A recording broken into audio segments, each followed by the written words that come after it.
नमस्कार, बड़ी खबर पर बड़ी और सार्थक बहस के साथ हम लेकर हाजिर हैं 5 की पंचायत में। हूं आपके साथ रीमा पराशर। बंगाल में सड़कों पर जनता इंसाफ मांग रही है।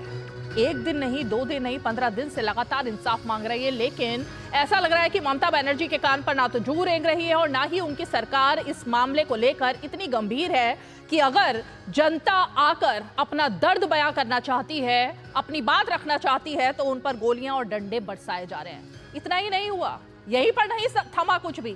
आज जब कोलकाता में बीजेपी की तरफ से बंद का आयोजन किया गया और कल जिस तरह से छात्र सड़कों पर निकलते हुए दिखाई दिए, तब ममता बनर्जी भी आज अपने लोगों के बीच में थी। उनकी जो यूथ विंग है तृणमूल कांग्रेस की, उनको आज संबोधित किया उन्होंने और सीधे सीधे धमकी दे दी। ममता बनर्जी ने चुनौती दी कि अगर बंगाल को जलाया जाएगा, मतलब जो प्रदर्शन हो रहे हैं वो बंगाल को जलाना, ऐसा उनको लग रहा है कि बंगाल को जलाया जा रहा है। उन्होंने कहा कि अगर बंगाल को जलाया जाएगा तो दिल्ली को भी जला दूंगी, असम को भी जला दूंगी और पूरे नॉर्थ ईस्ट को जला दूंगी। वही नहीं, वो यही नहीं रुकी, झारखंड को भी जला दूंगी, बिहार को भी जला दूंगी और दिल्ली की गद्दी को हिला दूंगी, ऐसा उन्होंने कहा। तो ये धमकी आखिर किसको दे रही हैं ममता बनर्जी? बीजेपी को, नरेंद्र मोदी को, या उन छात्रों को जो अपनी मासूमियत के साथ सिर्फ और सिर्फ इंसाफ की दरकार लगाकर खड़े हुए हैं और बोल रहे हैं कि सिर्फ हमें इंसाफ दीजिए, हमें और कुछ नहीं चाहिए? उस पीड़ित परिवार को ये धमकी दे रहे हैं जो लगातार सच सामने आ जाए, कम से कम दोषी को सजा मिल जाए, इसकी गुहार लगा रहा है। जिसके साथ खड़े होने का दावा और वादा ममता बनर्जी को करना चाहिए, उन्हीं के खिलाफ में ममता बनर्जी खड़ी है। तो ये धमकी क्यों दी जा रही है? सीधे सीधे दिल्ली को हिलाने की धमकी। और क्या इंडी ब्लॉक, जो लगातार इस मामले पर चुप्पी बरकरार रखे हुए अखिलेश यादव, प्रियंका गांधी वाड्रा, राहुल गांधी और तमाम वो लोग, तेजस्वी यादव, वो क्या इस मुद्दे पर ममता बनर्जी के साथ है, ना कि महिलाओं के साथ, पीड़ित परिवार के साथ और उन हजारों लाखों छात्रों के साथ जो सिर्फ चाहते हैं कि उनको सुरक्षा प्रदान की जाए? तो आज जरा कुछ तीखे और सीधे सवाल पूछने की कोशिश करेंगे कि आखिर ये चल क्या रहा है कोलकाता में और सिटी ऑफ जॉय को आखिर हो क्या गया है। बेहद ही खास मेहमान जुड़ेंगे, लेकिन सबसे पहले तस्वीरें और वो बयान जिसकी वजह से आज सुबह से ये मुद्दा चर्चा में है।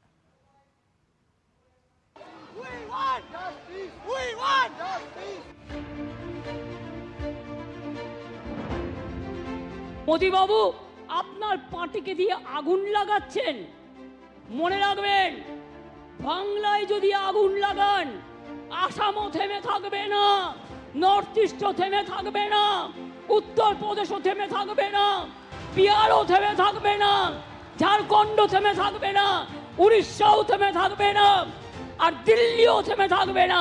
আপনার চেয়ারটা আমরা টলমলো করে দেবো। ये पहले से चक्रांत किया हुआ था कि सुबह हम निकलेंगे ही, ठीक उस समय जो अटैक। पुलिस तो मुख्य दर्शक है, पुलिस ही तो सपोर्ट किया, पुलिस ही तो खबर दी है। हमारे पास पुलिस का जो बंगाल पुलिस का सिक्योरिटी था, सिक्योरिटी विड्रॉ हुआ है और ये जो अटैक हुआ है, ये टोटली पुलिस का खेल है, पुलिस का तृणमूल का मिली भगत है। 16 दिन হয়ে গেল, কোথায় গেল বিচার? বিচার চাইতে হবে, বলতে হবে বিচার চাই, বিচার চাই, জবাব দাও সিবিআই। বিচার চাই, বিচার চাই, জবাব দাও সিবিআই। ফাঁসি চাই, ফাঁসি চাই, জবাব দাও সিবিআই। ममता जी जो कह रही हैं कि भारतीय जनता पार्टी का जो बंद है, जो हमारे कार्यकर्ता आज लाठी डंडे सह रहे हैं, हिंसा सह रहे हैं, वो हिंसा के लिए बहुत साफ हम कहना चाहते हैं, ये तो वो सरकार है 2021 में जिसका आगाज ही हिंसा के साथ हुआ और इसके लिए हाई कोर्ट से फटकार लगी थी। हमको रोका गया, लेकिन पश्चिम बंगाल में नहीं रोका है क्योंकि वहां ममता दीदी की सरकार है, बीजेपी विरोधी सरकार है। ये हमारा कानून, ये हमारी न्याय व्यवस्था है। हाँ, डबल स्टैंडर्ड। इतना नालायक पुलिस है, खूनी को अरेस्ट नहीं कर पाएगा, जिसने गोली चलाई उसका अरेस्ट नहीं कर पाएगा। बीजेपी के नेता, बीजेपी के एमपी, बीजेपी के एक्स-एमपी लीडर्स, इनको अरेस्ट कर पाएगा। हम पुलिस को पूछना चाहते हैं, कब आप समर्थ होंगे जो लोगों ने गोली चलाया है उनको अरेस्ट करने में? ये लोग यहाँ पर एनार्की करने का कोशिश कर रहा है। कल पुलिस को अटैक किया, आज बंद, पूरा बंगाल नॉर्मल है पूरा। यूपी में कब करेगी? यूपी में सबसे ज्यादा रेप होता है, बिहार में इतना रेप हो रहा है, यहाँ तो सत्ता में बैठे, यहाँ क्या करते हैं बीजेपी के? इन लोगों का कतरी कट्टी में अंतर है। इन लोगों को केवल नफरत पैदा करना, इसी में इन लोगों को राजनीति सोचता है। क्या करें इस देश का? कायमगंज में हो गया, फर्रुखाबाद में, सुबह उठते ही किसी न किसी हिस्से से देश के ये खबर आती है। अब फर्रुखाबाद में विपक्ष में हूं तो मोर्चा खोल दूं योगी जी के खिलाफ। पश्चिम बंगाल में कोई सरकार नाम की चीज नहीं है। वहाँ अराजकता का माहौल है। वहाँ की मुख्यमंत्री महिला है और महिलाओं पर अत्याचार के खिलाफ अगर प्रदर्शन होता है, पानी का बौछार करती हैं, लाठीचार्ज करवाती हैं, टीयर गैस छोड़वाती हैं, तो ये है। और उनको यही भी आप भूल गई, इसी के बल पर वो सत्ता में आई।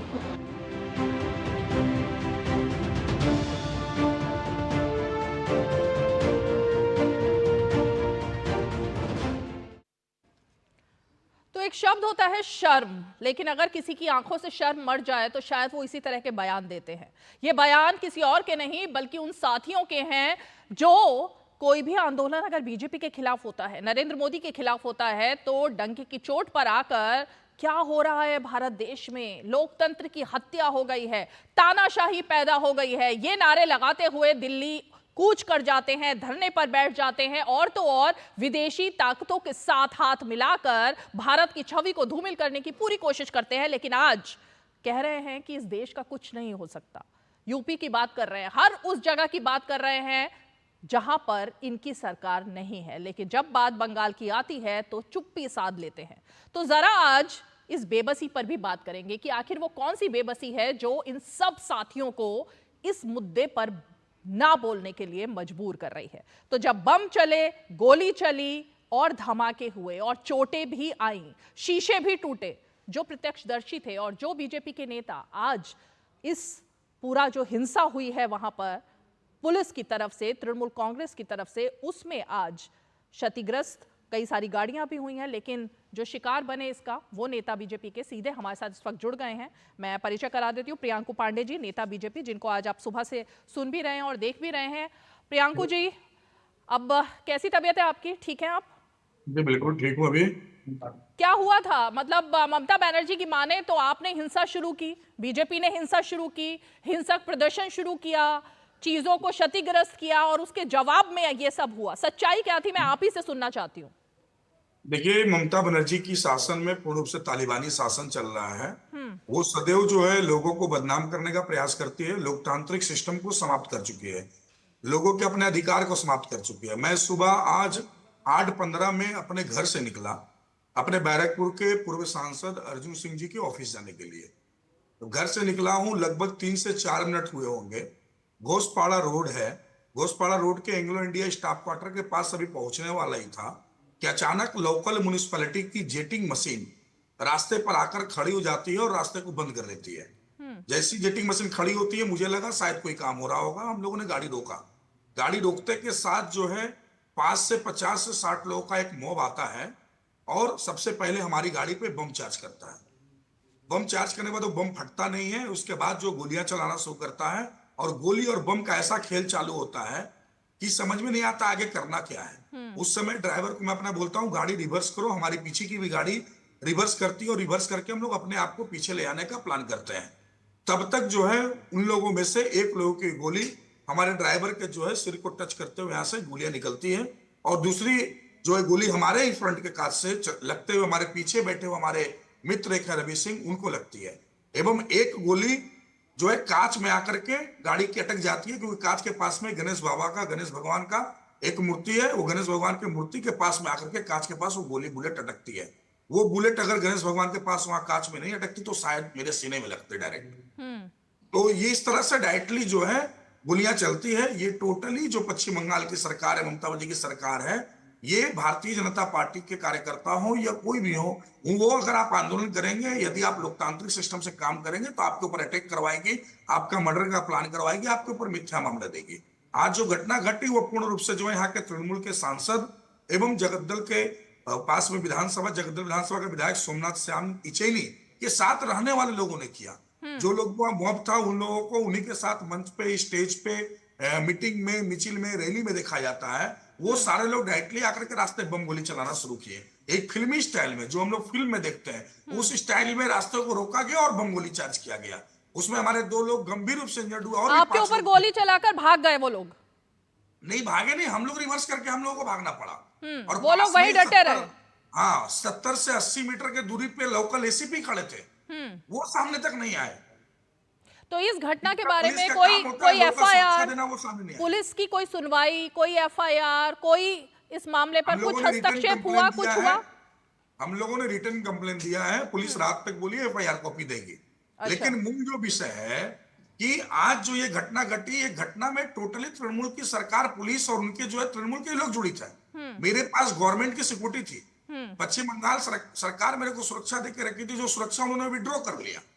सुरक्षा विड्रॉ के बाद आज हमारे ऊपर अटैक होता है और उसके बाद सीपी बोलते हैं मुझे कॉल करके कि 8 लोगों को हमने गिरफ्तार किया, 4 लोगों को मशीन पकड़ा गया। तो मैं बोला अगर मेरी जान चली जाती तो फिर गिरफ्तार करके क्या करते हैं? आज जो गिरफ्तार किए वो गिरफ्तार इसलिए क्योंकि मेरा प्राण बच गया, भगवान ने, ये मेरे माता पिता के कर्म ने मुझे बचा दिया। लेकिन ये जो प्राण के ऊपर आक्रमण हुआ, जो अगर मैं मर जाता, मेरा मृत्यु हो जाता, तो मुझे कौन बचाता, मेरे घर वालों कौन देखता? आज ये स्थिति को अगर देखा जाए तो मैं एक ही बात बोलूंगा, पूरे बंगाल में सिर्फ प्रियांगु पांडे की ये स्थिति नहीं है, पूरे बंगाल में भारतीय जनता पार्टी के कार्यकर्ता के साथ आम जनगण की यही स्थिति है। कोई भी सुरक्षित यहाँ नहीं है। जो तालिबानी शासन का समर्थन चाडुकारिता करेगा वही आप सटीक है, बाकी सबका जीवन बर्बाद है, यही स्थिति बनी हुई है। प्रियांकु जी, एक सवाल आपसे पूछ करके मैं आपको शुक्रिया कहूंगी। ममता बनर्जी और अभिषेक बनर्जी आज जब उन्होंने अपने कार्यकर्ताओं को संबोधित किया तो उन्होंने कहा कि कल भी एक छात्र सड़क पर नहीं था, वो सारे गुंडे बीजेपी के थे जो कि छात्रों के वेश में सड़कों पर निकले हुए थे। और आज भी गुंडागर्दी करते हुए उन्होंने दिखाया कि किस तरह बीजेपी के लोग हिंसक प्रदर्शन कर रहे थे, लोगों को घर से नहीं निकलने दिया गया, महिलाओं को ट्रेन में जबरन उनको शीशे नीचे करके बैठना पड़ा क्योंकि प्रदर्शन इतना उग्र था। क्या ये सच्चाई है? देखिए, बिल्कुल ये निरर्थक बातें हैं। ममता बनर्जी की पूरी सरकार, उनकी पूरे जो नेता सिर्फ मिथ्या बोलते हैं। एक समय सततार प्रतीक ममता बनर्जी कहा जाता था, आज बंगाल की जनता मिथ्या प्रतीक, मिथ्या का सबसे बड़ा प्रतीक जो है ममता बनर्जी और तृणमूल के लोगों को कहते हैं। आज हमारे ऊपर घटना घटी, तृणमूल के यहाँ लोकल एमपी बोलते हैं 2019 का ये वीडियो है, जब कमिश्नर और पुलिस यहाँ के सामने आकर बोलते हैं 8 लोग की अरेस्टिंग हुई है, घटना सही है, वहां से बम रिकवरी हुआ है, कुछ बम ब्लास्ट नहीं हुआ था, तब जो उनके नेता यू टर्न होते हैं। तो तृणमूल मिथ्या बोलने पे विश्वास करती है, मिथ्या बोलती है, झूठ बोलती है।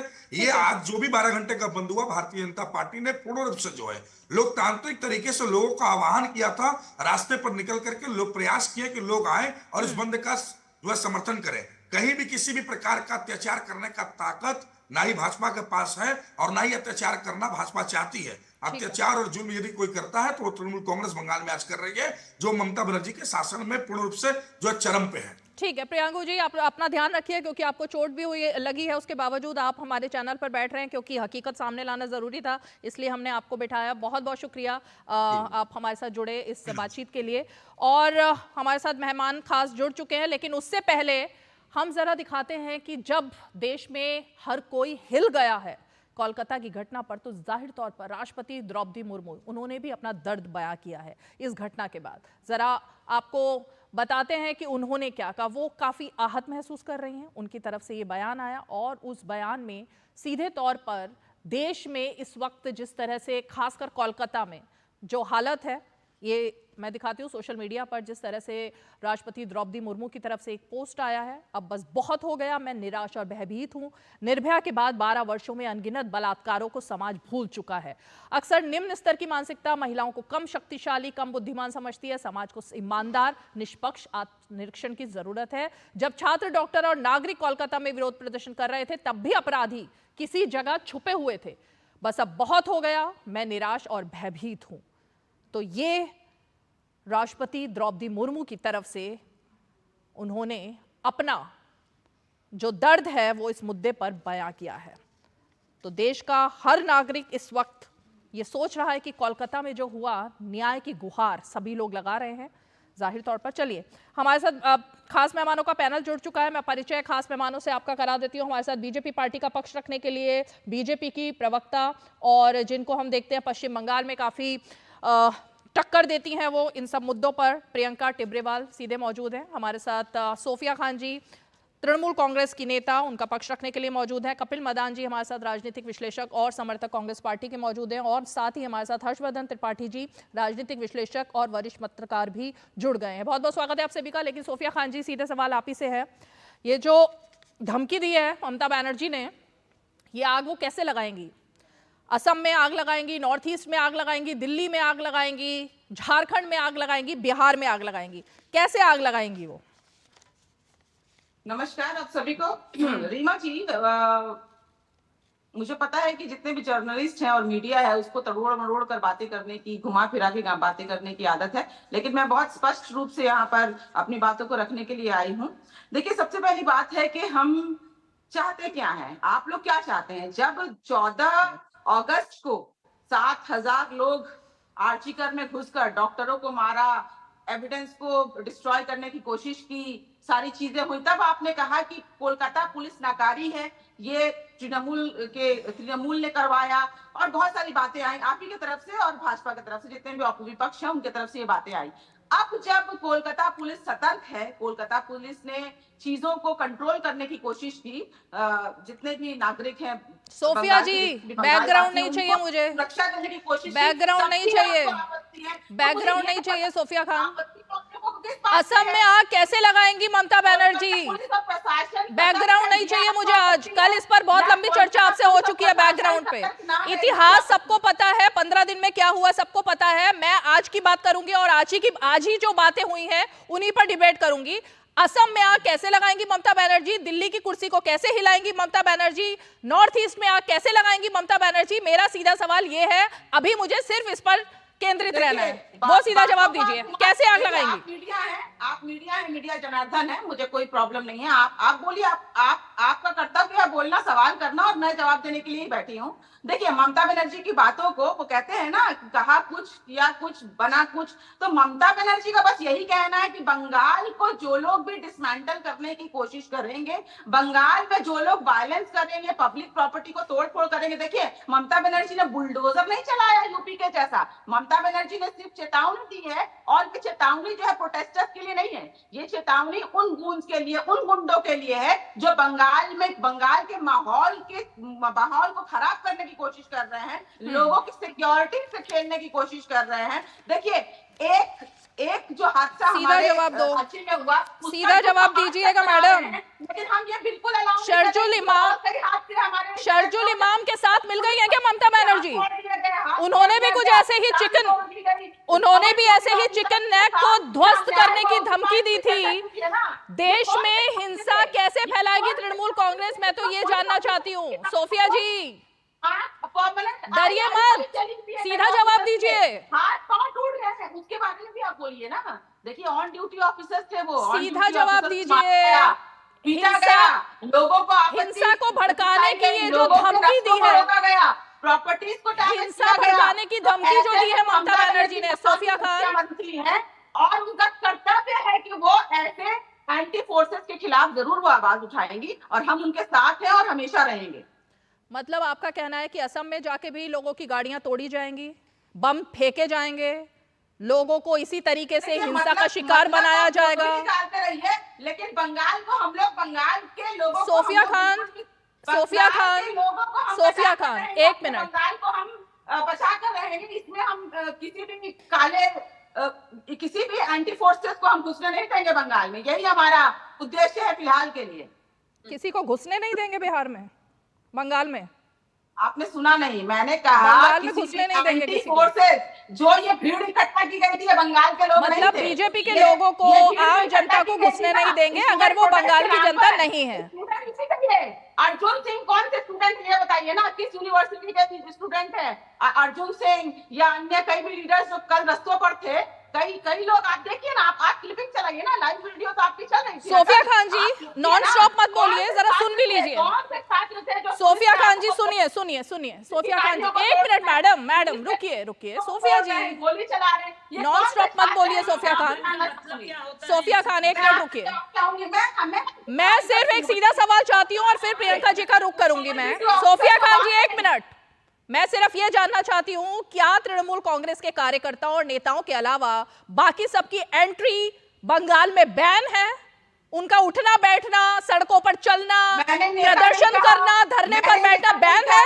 मैंने कहा जितने भी एंटी नेशनल लोग हैं उनकी बात मैंने की। अब वो एंटी नेशनल अगर आप बीजेपी को समझती हैं तो वो आपकी समझ है। आप किसको समझ रहे हैं एंटी नेशनल? कल इसका मतलब है कि आप किसको समझ रही हैं? कार्यकर्ता थे आप तो क्या स्टूडेंट के नाम पर, इसका मतलब बीजेपी कार्यकर्ता थे, ये तो आप ही कह रही हैं ना। बीजेपी के कार्यकर्ता एंटी नेशनल है, आप ये मानती हैं? चक्कर है, बीजेपी के कार्यकर्ता एंटी नेशनल है क्या? हम जो है दीवार बनकर खड़े रहेंगे।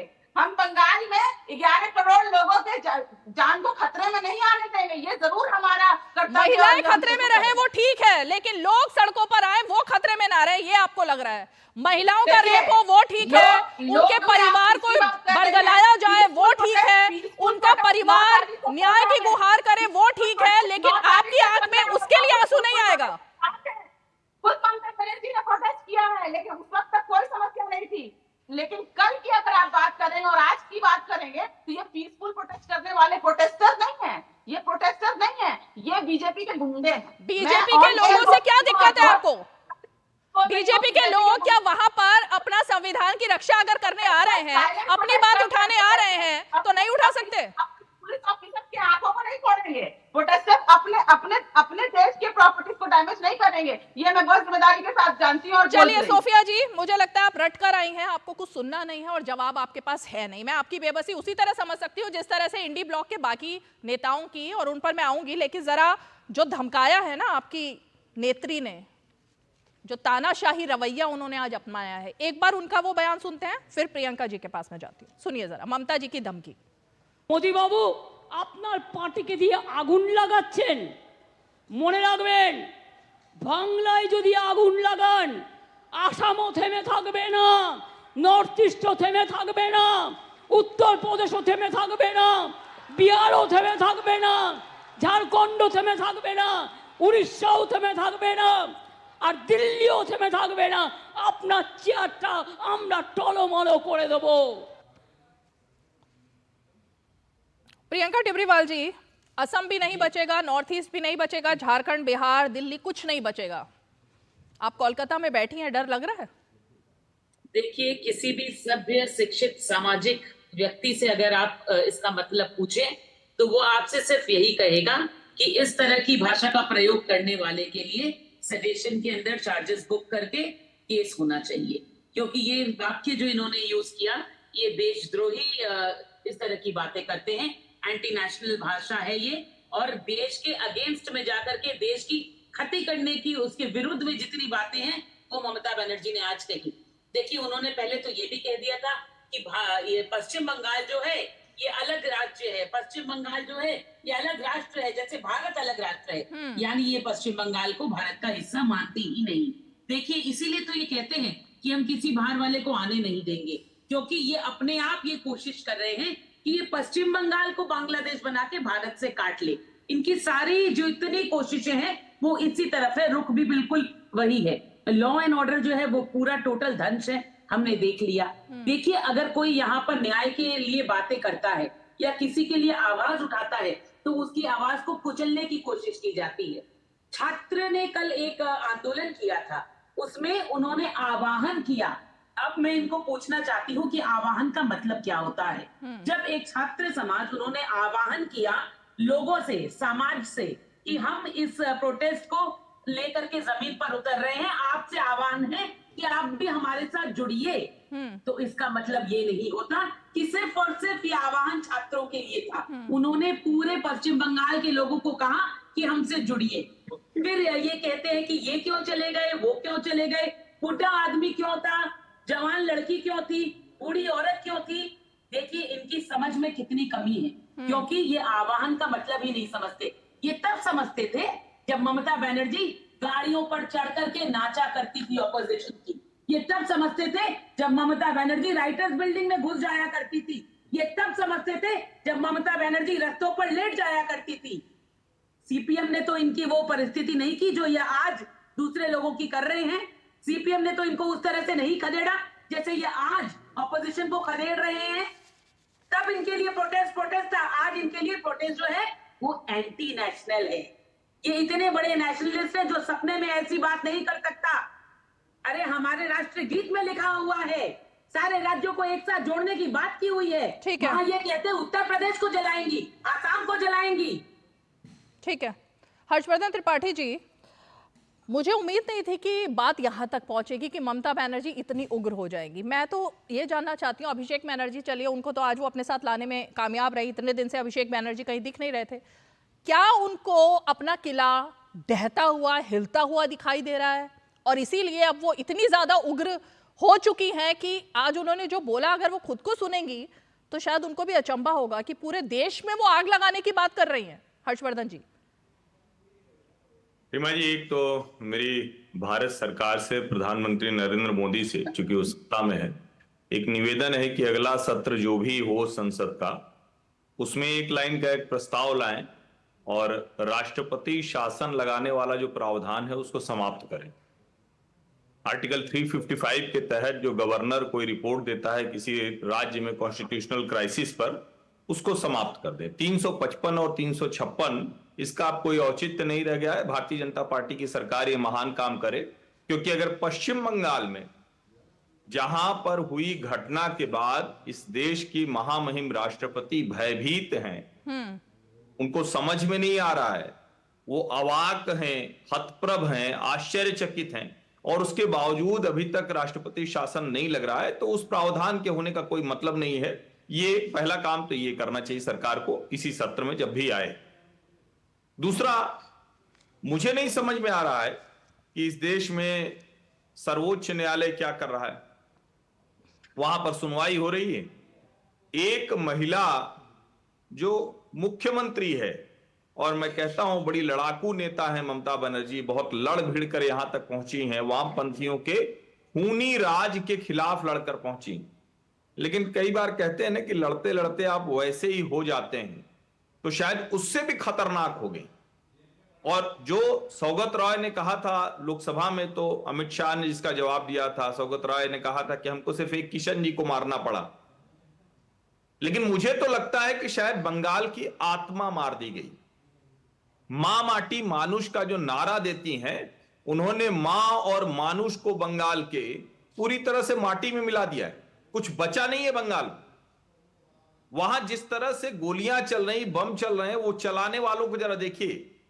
मैं कहूंगा कि वो सबसे ज्यादा चिंता की बात है। हाँ, वो विजुअल्स भी चलाइए साथ साथ में। जी। कि बंगाल को कैसे देखें, तो जिन लड़कों ने, जिन लोगों ने प्रियांगु पांडे के ऊपर गोली चलाई, जरा उनको देखिए वो कौन है। ऐसे लोग बंगाल में हर गली में घूम रहे हैं, और पूरा कलकत्ता, सारे फुटपाथ पर किनका कब्जा है, कौन लोग हैं, पूरा बॉम्ब पे बैठा हुआ है बंगाल। इंटरनल सिक्योरिटी के लिए थ्रेट हो गया है। और ममता बनर्जी कह रहे हैं कि असम जला देंगे, पूर्वोत्तर जला देंगे, उत्तर प्रदेश। क्या कह रही है? किसी मतलब मुख्यमंत्री का यह बयान हो सकता है? इसीलिए मैं कह रहा हूं कि पता नहीं क्या नरेंद्र मोदी ने तय किया हुआ है कि नहीं, हम नहीं लगाएंगे राष्ट्रपति शासन। ठीक है, संवैधानिक प्रावधान होते किस लिए? ओके, कपिल मदान जी, पेशे से आप तो वकील भी हैं ना, एडवोकेट कपिल मदान। कांग्रेस पार्टी की सरकार होती अब तक कितनी बार लग जाता राष्ट्रपति शासन? देखिए, लेकिन कांग्रेस पार्टी चुप है, ना राहुल गांधी, ना प्रियंका गांधी, ना मल्लिकार्जुन खड़गे, किसी ने नहीं बोला इस पर। रीमा जी, मैं दो बातें बोलूंगा, और जहां मेरे बड़े भाई भी हैं और बड़े मित्र भी हैं, हर्षवर्धन जी ने एक बहुत ही इम्पोर्टेंट बात कही है कि जो हमारे कॉन्स्टिट्यूशन के अंदर जो प्रोविजन है इमरजेंसी राष्ट्रपति शासन लगाने का, कि वो यहाँ लगना चाहिए कि नहीं। और हर्षवर्धन जी ने जो हमारी प्रेसिडेंट साहब है उनकी एक स्टेटमेंट भी कोट करी है कि जी अब हमारी प्रेसिडेंट साहब को लग रहा है कि वो भयभीत है। तो मेरा सिर्फ एक ये सवाल है कि जब मणिपुर में ऐसा इंसिडेंट हुआ, तब क्या हर्षवर्धन त्रिपाठी जी ने ये 355 जो सेक्शन है, जो राष्ट्रपति शासन लगाने का सेक्शन है, क्या इसका समर्थन हर्षवर्धन जी ने मणिपुर के लिए किया? या नहीं किया? बिकॉज जहां तक मैं हर्षवर्धन जी को जानता हूं, मैंने नहीं सुना या मैंने उनकी ट्विटर पे नहीं देखा कि इन्होंने मणिपुर के लिए बोला कि हाँ मणिपुर में भी रेप्स हुए, मणिपुर के अंदर भी लोगों को मारा गया, काटा गया, मणिपुर में भी जो हमारे आर्म्ड ऑफिसर्स थे उनके हथियार छीने गए और हमारे कुछ आर्म्ड ऑफिसर्स ने भी वहां पे जान गंवाई। तो उस सिचुएशन के अंदर तो हर्षवर्धन त्रिपाठी जी ने नहीं बोला कि वहां पे राष्ट्रपति शासन कपिल लगना मदान जी, चाहिए। आपसे मुझे ये उम्मीद नहीं थी कि आप एक सेकंड सुनिए ना, सुनिए, मैं सिर्फ मेरा रीमा जी, ऑब्जेक्शन है, मेरा ऑब्जेक्शन है, सुनिए आप मेरे को बात कर, मेरे को अपनी बात बोलनी आपने है। अपनी बात जो बोली है मुझे उसी पर ही बात करनी है। आप मुझे एक बात बताइए, मैं बहुत ही पोलाइटली आपसे एक बात पूछना चाहती हूँ, हर्षवर्धन जी के पास बाद में जाएंगे, लेकिन आपको ऐसा लगता है मणिपुर में कोई भी जिसको भी भारत, जो भी भारत का नागरिक है, सुनिए ना, जो भी थोड़ी बहुत नॉलेज रखता है, जो भी थोड़ा बहुत इतिहास जानता है, उसको पता है कि वहां दो कम्युनिटीज की लड़ाई सालों साल से चल रही है। उस लड़ाई के दौरान ये सारी चीजें जो आपने बातें की, उन सबको लेकर बात हो चुकी है। प्रधानमंत्री ने भी बोला, क्या आप एक डॉक्टर जो अपनी ड्यूटी कर रही हैं, उनके साथ जो वारदात होती है, उसके बाद हत्या होती है, फिर पीड़िता के परिवार को गुमराह किया जाता है, कल्प्रिट को बचाया जाता है, उसके साथ इस घटना का कोई भी सिमिलैरिटी है? मैं आपको इस घटना के बारे में भी बता सकता हूं और मैं आपको 5 एग्जाम्पल और दे सकता हूं। और बीजेपी प्रवक्ता को शर्म आनी चाहिए। क्या बिल्किस बानो के केस में जो कन्विक्शन हुआ, बिल्किस बानो के केस के अंदर आपने उनके जो कन्विक्स थे उनको रिलीज कर दिया और फिर उनके जो कन्विक्स थे उनको माला पहनाई गई। सुप्रीम कोर्ट ने इंटरवीन किया। एक सेकेंड प्रियंका जी, मैं आपके बीच में नहीं बोला। प्रियंका जी, मैं आपके बीच में नहीं बोला, आप मुझे तरफ ना करें। मैं आपके बीच में नहीं बोला। आप मेरे देखिए, आप मेरा समय मत कैसे कहा शर्म आनी चाहिए? रीमा जी, पहले अपना मुंह देखिए, पहले अपना मुंह धोकर कपिल जी, आपने उनको कहा कि बीजेपी की प्रवक्ता को शर्म आनी चाहिए। अब आप ऐसे शब्दों का इस्तेमाल करेंगे तो वो जवाब देंगी ना। आपने बोला बीजेपी की प्रवक्ता को शर्म आनी चाहिए और फिर वो चुप रहे। आप ये भी अपेक्षा कर रहे हैं, ऐसे नहीं होता ना। आपने मेरे से सिमिलैरिटी मांगी। एक सेकंड, आपने मेरे से सिमिलैरिटी के बारे में बात करी, मैंने ये पॉइंट नहीं छोड़ा। मैंने आपको सिमिलैरिटी दिखाई, मैंने आपको सिमिलैरिटी दिखाई।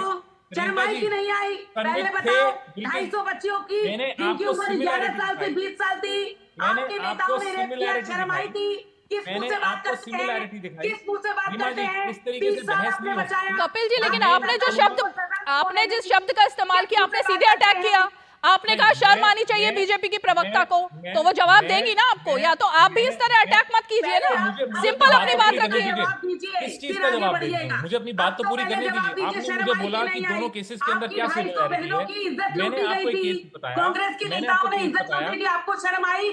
अरे वो बहनें थी आपकी, उनकी उम्र 11 साल से 20 साल के बीच में थी, अजमेर की बच्चियां थी। आपके नेता फारूक चिश्ती, नफीस चिश्ती, अनवर चिश्ती, आपके प्रेसिडेंट, आपके वाइस प्रेसिडेंट और सेक्रेटरी ने इज्जत लूटी। उसके बावजूद आपकी कांग्रेस सरकार ने 30 साल तक उनको बचाया, सजा नहीं होने दी। अभी 6 दिन पहले उनको सजा हुई, शर्म आई थी आपको? आपको तो शायद ये भी याद नहीं होगा कि जब ये वाकया हुआ था, हो सकता है आप काफी छोटे होंगे, आपकी बताइए, लेकिन बड़े होते होते बिल्किस बानों के बारे में पढ़ लिया, लेकिन अजमेर के इसके बारे में नहीं पढ़ा। शर्म नहीं आ रही? शर्म नहीं आ रही? 250 बहनों के लिए, 250 बच्चियों के लिए। इसीलिए पहले मुंह धो करके आइए, फिर बाद में बात करिएगा। पहले मुंह धो के आइए, मैं सारे केसेस के बारे में बात कर रहा हूँ।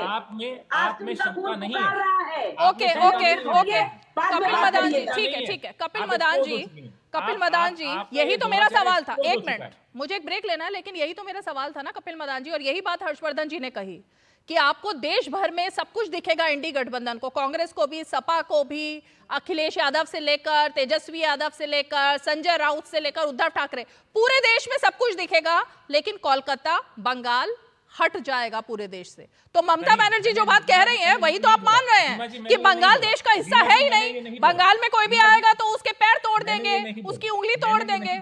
एक छोटा सा ब्रेक लेती हूँ, ब्रेक के बाद आ रही हूँ आपके पास। कपिल जी रुकिए, छोटा सा ब्रेक।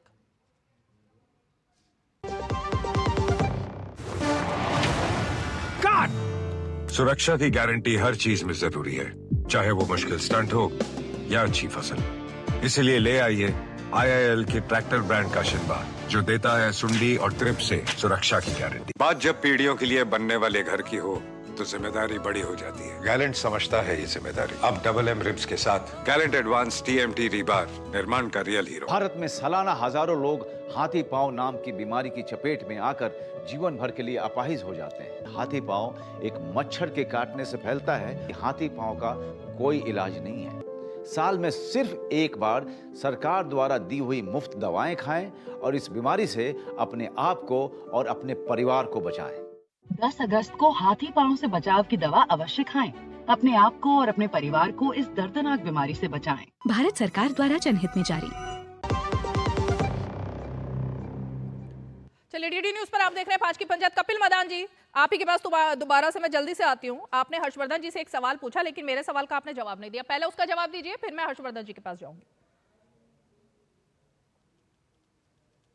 रीमा जी, आप मेरे को सुन पा रहे हैं? रीमा जी देखिए, मैं शुरुआत डिबेट की हुई, हर्षवर्धन जी ने प्रेसिडेंट रूल के बारे में बात करी, मैंने प्रावधान दिखाया और मैंने दिखाया कि कैसे जहां पे बीजेपी की रूल सरकार है वहां पर ये मांग नहीं कही गई। दूसरी बात, मैंने ये भी बताया कि बिल्किस बानो के केस में सुप्रीम कोर्ट के ऑब्जर्वेशन है कि स्टेट ने भी कोर्ट में कंसील किया और उनका जो रिलीज लिया उन्होंने कोर्ट से, उनमें कोर्ट के साथ फ्रॉड करके ये रिलीज लिया गया और उनके रिलीज ऑर्डर को सेट असाइड किया गया। तो मेरा सिर्फ एक ये कहना है कि आप जहां पे बीजेपी रूल स्टेट है, यहां पे या जो TMC रूल स्टेट में है, आपका आक्रोश अलग अलग कैसे हो सकता है?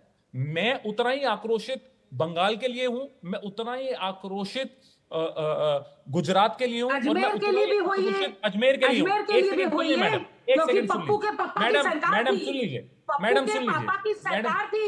सुन लीजिए, 30 साल तक आरोपियों को सजा नहीं मिली। ये सजा तभी मिली जब बीजेपी है। तो पहले उसकी भी तो बात करिए। आप मुझे बताइए ना, अजमेर का रेप,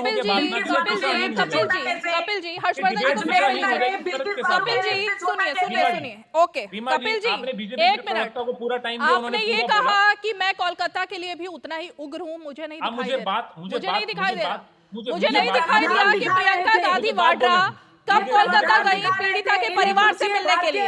मुझे नहीं दिखाई दिया राहुल गांधी कब गए पीड़िता के परिवार से मिलने, कब उन्होंने फोन पर बात की या वो पीड़िता के परिवार के साथ दिखे। मुझे नहीं दिखाई दिया कोई डेलीगेशन, मुझे नहीं दिखाई दी स्वरा भास्कर, मुझे नहीं दिखाई दिया उग्रता।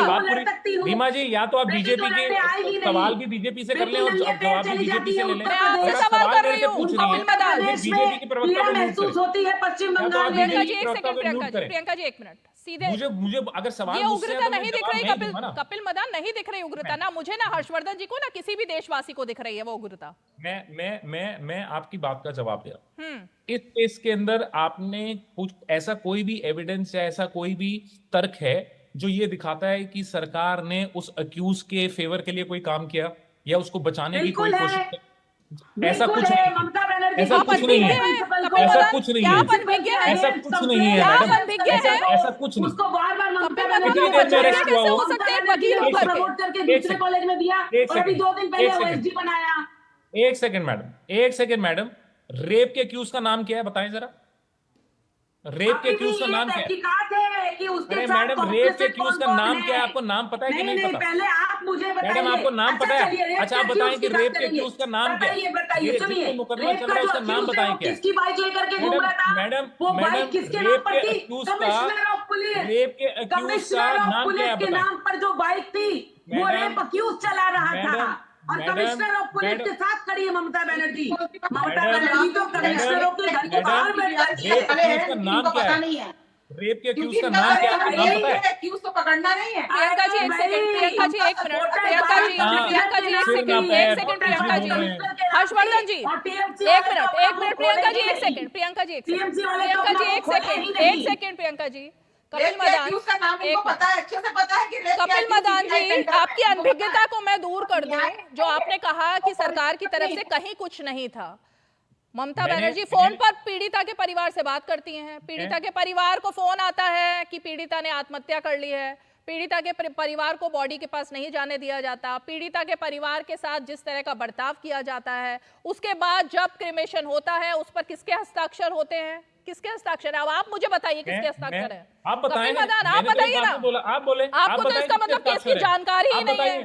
अच्छा, अब जब आपको जानकारी ही नहीं है तो मैं आपसे क्या सवाल करूं? नाम नहीं पता, आप उनको कवर फायर दे रही हैं। जब आपको आपको तो कुछ पता ही नहीं है, मुझे ऐसा लग रहा है। आप हर्षवर्धन जी, ओके, का नाम नहीं पता और आप इतना मत डिफेंड किए, मेरे से इतना मत डिफेंड करिए आरोपियों को।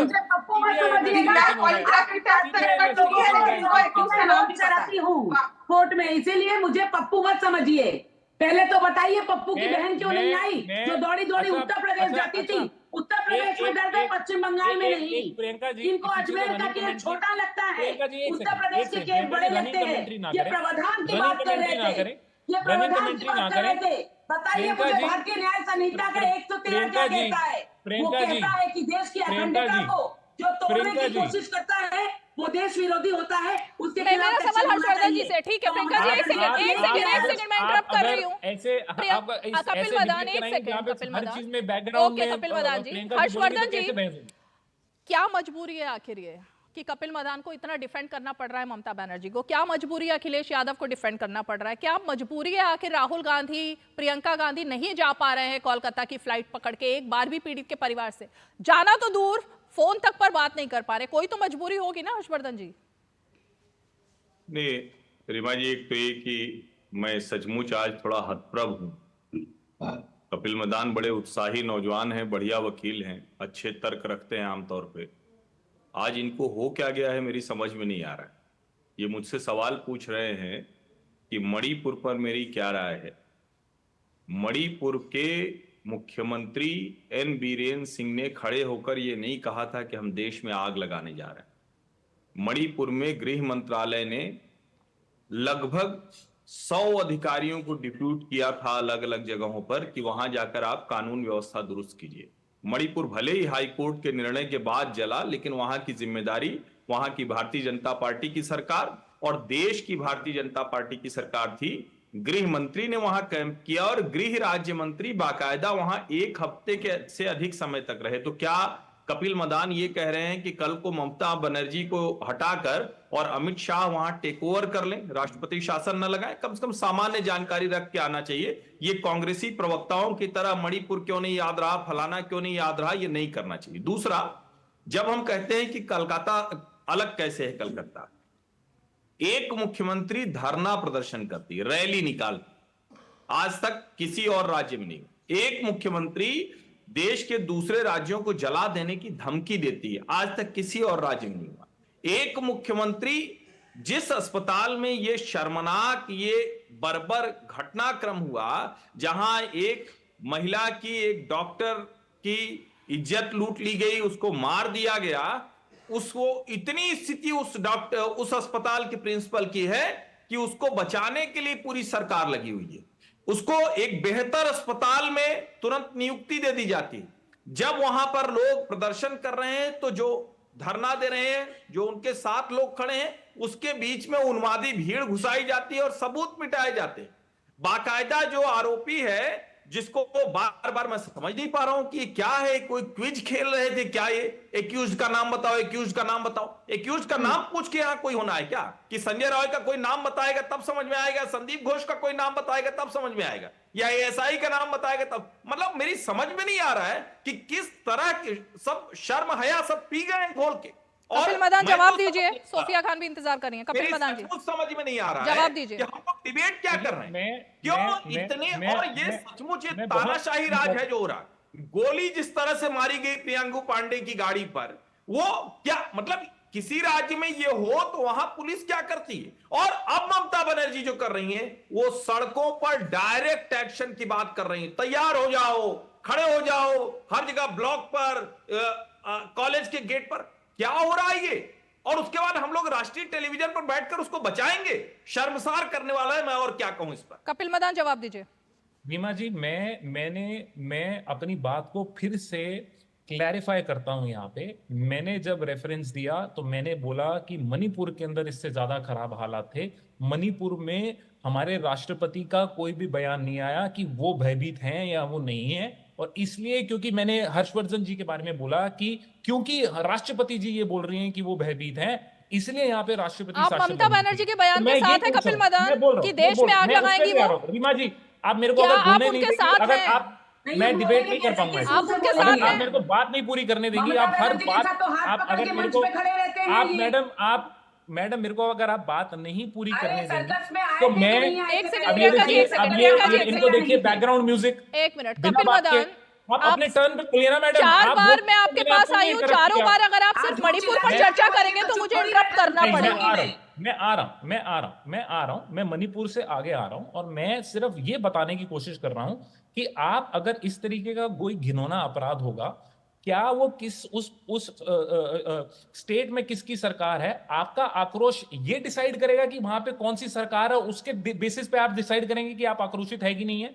ब्रिजभूषण के केस में दिल्ली पे रेसलर्स को धरना करना पड़ा, 1 महीने बाद जाके एफआईआर हुई और उस एफआईआर के बाद भी ब्रिजभूषण बीजेपी के किस नेता ने ये बात कही कि देश में आग लगा देंगे? ममता बनर्जी ने ये कहा। अभी तक आप उस पर एक शब्द नहीं बोल पा रहे हैं कपिल मदान कि क्या आप उनके बयान के साथ हैं या नहीं हैं? मैं उस पे भी आ रहा हूं। नहीं आ रहे ना, अब 1 घंटे का शो खत्म होने वाला है।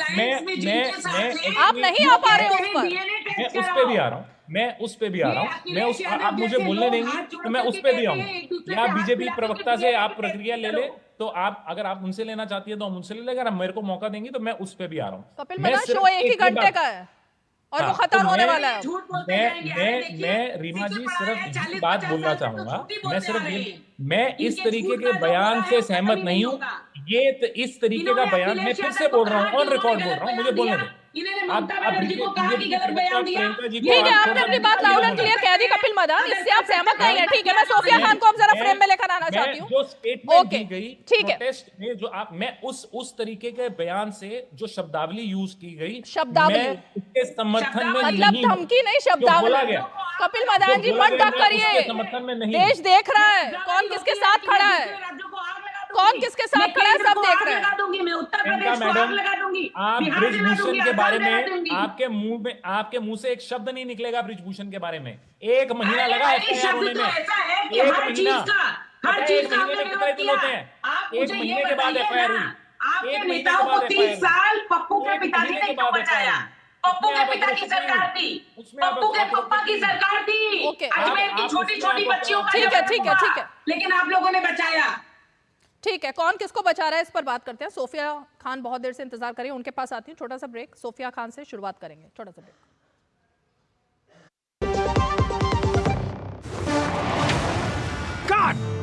सुरक्षा की गारंटी हर चीज में जरूरी है, चाहे वो मुश्किल स्टंट हो या अच्छी फसल। इसलिए ले आइए IIL के ट्रैक्टर ब्रांड का शिनबा, जो देता है सुंडी और ट्रिप से सुरक्षा की गारंटी। बात जब पीढ़ियों के लिए बनने वाले घर की हो तो जिम्मेदारी बड़ी हो जाती है। गैलेंट समझता है ये जिम्मेदारी। अब MM रिब्स के साथ गैलेंट एडवांस TMT रीबार, निर्माण का रियल हीरो। चलिए, DD न्यूज पर आप देख रहे हैं 5 की वजह। सोफिया खान जी, मुझे उम्मीद है कि आप सब सवाल का जवाब सीधे सवाल से नहीं देंगी बल्कि जवाब से देंगी। आप ये बताइए कि क्या ममता बनर्जी ये चाहती हैं, क्योंकि लगातार संदेश खाली हुआ तब भी ऐसे ही बयान आए और आज तो बहुत ही ज्यादा सनसनीखेज बयान आया, क्या आप चाह रही हैं कि बंगाल को एक अलग देश घोषित कर दिया जाए? ममता बनर्जी तो यही चाह रही है और आपके बयान से भी मुझे यही लग रहा है कि किसी और को पैर नहीं रखने देंगे, किसी बाहरी को आने नहीं देंगे, कोई आएगा तो आग लगा देंगे। बताइए। रीमा जी, बातों को तोड़ मरोड़ कर बोलना तो मुझे लगता है जर्नलिस्ट का काम है। ठीक है, आप कीजिए, अपना काम कीजिए। दूसरी बात है कि देखिए, ममता बनर्जी की बातों को शायद आपने नहीं, जितने भी पत्रकार हैं और भाजपा के लोगों ने बिल्कुल घुमा दिया। देखिए, एक कहावत है कि अगर खुद के घर शीशे के होते हैं तो दूसरों पर पत्थर नहीं फेंका जाता, और इसी संदर्भ में ममता बनर्जी ने कहा है। ममता बनर्जी ने यह कहा है कि भाजपा के शासन में जितना ज्यादा रेप हो रहा है, उनके शासित राज्यों में जितना रेप हो रहा है, तो अगर बंगाल को लेकर वो पॉलिटिक्स करने की कोशिश करेंगे तो उनका राज्य भी नहीं बचेगा। ये उसी संदर्भ में बोला गया है। दूसरी बात, मैं कपिल जी को धन्यवाद दूंगी। कपिल जी ने जो सवाल किया है कि एक्यूज का नाम क्या है, तो कपिल जी, एक्यूज का नाम यहाँ पर जो लोग भी बैठे उन सबको पता है, लेकिन ऑन एयर ये एक्यूज का नाम नहीं लेना चाहते, क्योंकि जनता को तो बताना नहीं है ना कि दोषी पकड़ा गया है। क्या बंगाल को अलग देश घोषित करना चाहिए, आप ये मानती हैं? मेरा सीधा सवाल ये था। सोफिया खान, क्या बंगाल को आप अलग देश मान रही हैं? जिनको ममता बनर्जी नौकरियां देती है ताकि वो वोट। क्या बंगाल एक अलग देश बन चुका है इसलिए बनाए जाते हैं जिसमें सिर्फ तृणमूल कांग्रेस के लोग रहेंगे और कोई नहीं? बुलाइए ना, डिबेट में मत बुलाइए, कोई फायदा नहीं है ना। सोफिया खान जी, क्या तृणमूल कांग्रेस ये मानती है कि बांग्लादेश की तरह अलग देश घोषित कर दिया जाए पश्चिम बंगाल को?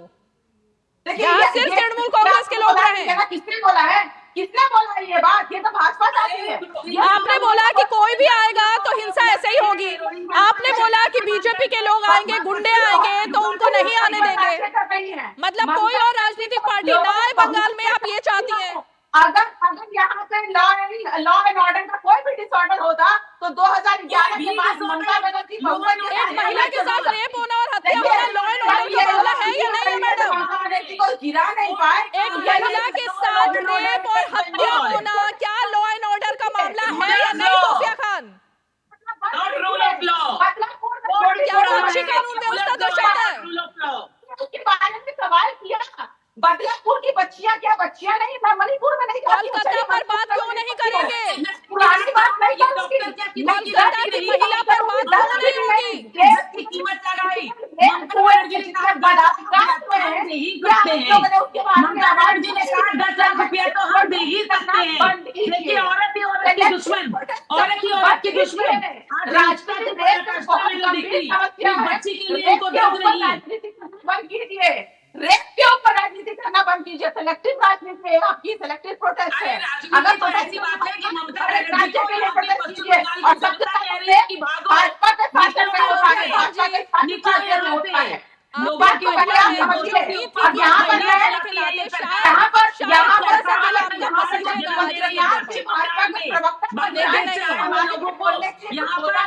व्यवस्था कर देती है, वोटर कार्ड बना के देती है, क्योंकि वो इनका वोट बैंक है। चाहते हैं पूरे देश में, पूरा देश देख रहा है, पूरा देश देख रहा है।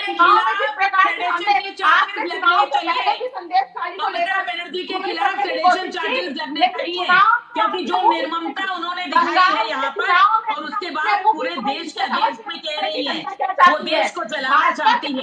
देखिए कितनी निष्क्रिय सोच है, कितनी। सोफिया खान जी, इस तरह से चीखने चिल्लाने से आपकी बात उसी तरह सामने आएगी जब आप आराम से बोलेंगी। सोफिया खान जी, सोफिया खान, आप अगर चिल्लाएंगी तब भी आपकी आवाज उतनी ही तेज आएगी जितनी तेज आराम से बोलने से आएगी, लेकिन आप नॉन स्टॉप बोलती रहेंगी तब भी कोई फर्क नहीं पड़ेगा। कुछ बदलने वाला नहीं है, आप सही कह रही हैं, कहीं कुछ बदलने वाला नहीं है। इसी तरह हिंसा की आग में आप देश को झोंकना चाहती हैं, ये सच्चाई है, उस पर आपको बात नहीं करनी है सोफिया खान और कपिल मदान।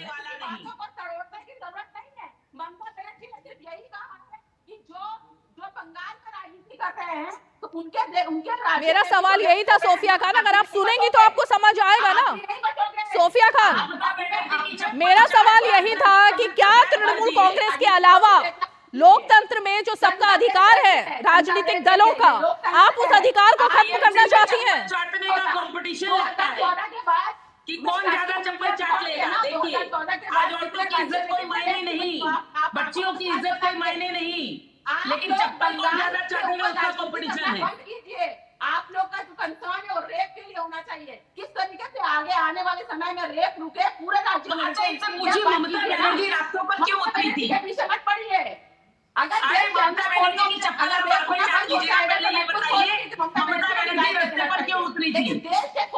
ममता बनर्जी किसके खिलाफ रास्ते पर उतरी थी? मेरे पास वक्त की बात है, आप सबको मुझे यही रोकना होगा, लेकिन ये बहुत ही दुख और खेद के और पीड़ा के साथ मुझे शो आज खत्म करना पड़ रहा है, क्योंकि सोफिया खान, चलिए कपिल मदान का मैं समझ सकती हूँ, उनकी एक मजबूरी हो सकती है क्योंकि उनकी पार्टी का एक अलग दस्तूर है, एक अलग राय हो सकती है, लेकिन सोफिया खान, उनको आज पक्ष रखने के लिए, सुनने के लिए मैंने बुलाया था। कम से कम एक महिला के साथ वो खड़ी हुई दिखेंगी, मुझे ऐसा लगा था, लेकिन ममता बनर्जी अगर देश में आग लगाने की धमकी देती हैं तो शायद उनको डिफेंड करना इंडी गठबंधन की भी मजबूरी है और सोफिया खान की भी मजबूरी है, और वो इस शो में दिखाई दे दिया।